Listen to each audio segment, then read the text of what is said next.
Hi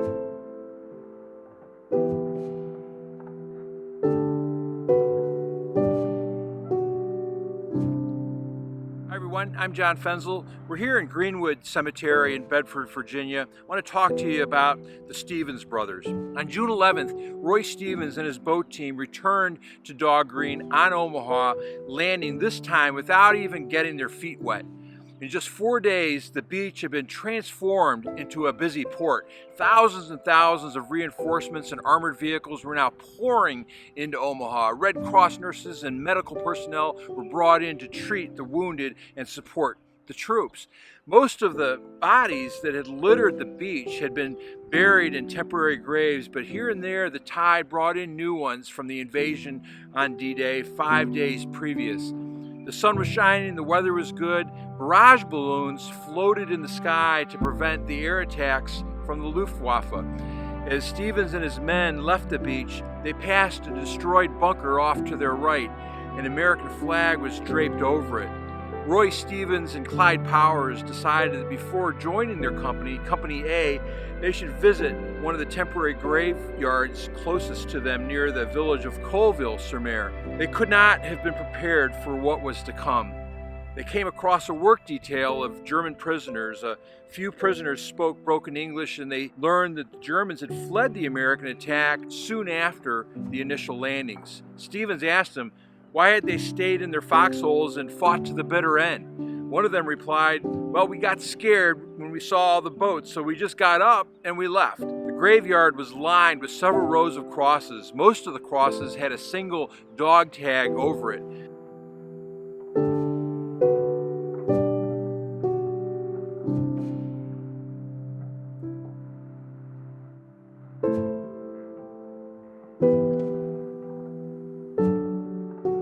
Many of the as yet unburied bodies were lined up in rows ready for burial. As they stood there, German prisoners brought in more bodies with two-wheel carts. More awaited in piles down on the beach. All they had to bury you in was a linen bed sack. They just didn't have coffins or nothing like that, just a bed sack that was tied up in the end, Stevens said.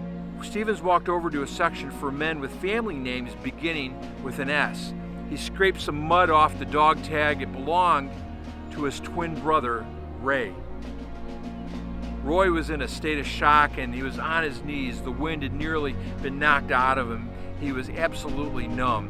After a while, he continued to walk through the graveyard looking at more dog tags on more crosses. One bore the name of Jack Powers, Clyde's brother. Stevens remembered, "We didn't know what to say to each other. I felt like crying, but I couldn't." It couldn't be true, could it? There could not be so many dead from Bedford. By the time Stevens and Powers had walked along each of the avenue of crosses, they found all but 6 of the Bedford boys who had landed on D-Day. How many others had been blown to pieces or washed out to sea would never be recovered?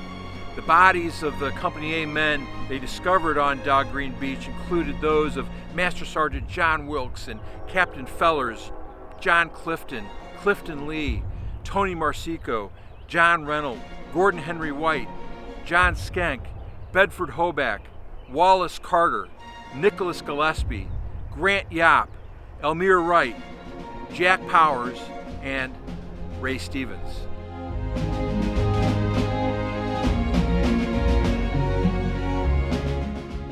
Of the 34 Bedford boys who had left the Empire Javelin on the morning of June 6th, 19 were dead.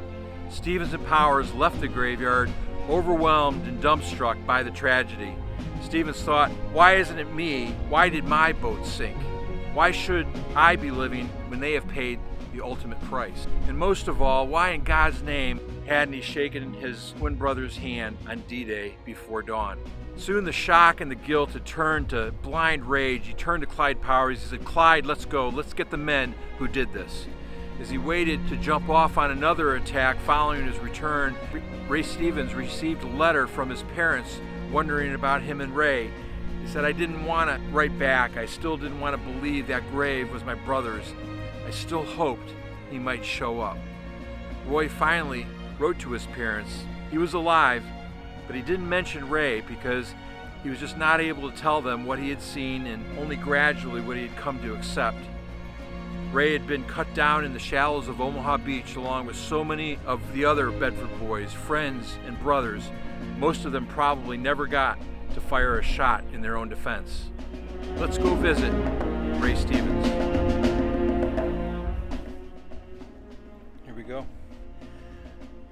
Ray O. Stevens, Virginia, Technical Sergeant, 116th Infantry, 29th Infantry Division, World War II, born August 12, 1919, and killed on D-Day, June 6, 1944.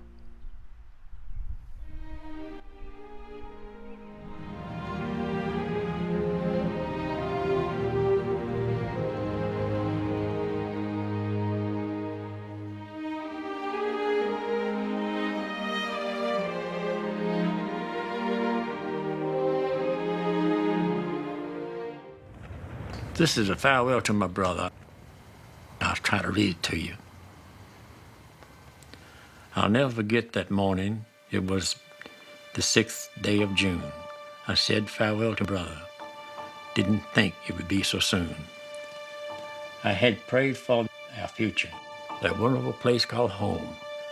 But sinners' prayers never answered. I was in England for 4 days after I sank, and they took us back over to Normandy. It was at the same spot that we was to land that day.